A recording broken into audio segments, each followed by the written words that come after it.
Kāpēc nodarboties ar cīņu vispār? Kāpēc tas vajadzīgs? Svīst zālē, ja var to nedarīt. Man liekas, tas tiek darīts priekš pārliecības.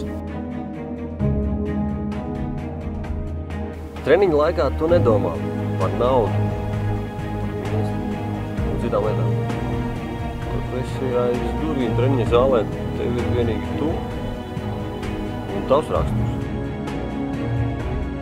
Svarīgākā cīņa jau noteikti. Ne jau ar pretinieku, bet ar sevi pašu. Treniņa laikā tu aizmirsties un tev palīdz tas.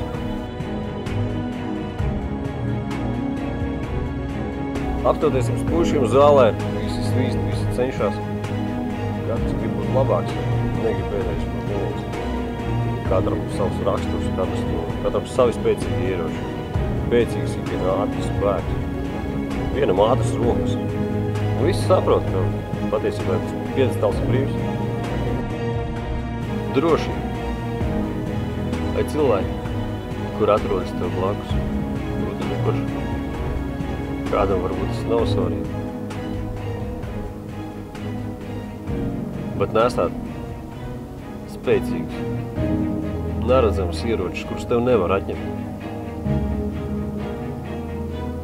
Ir vienkārši spēcīgs gribas spēks.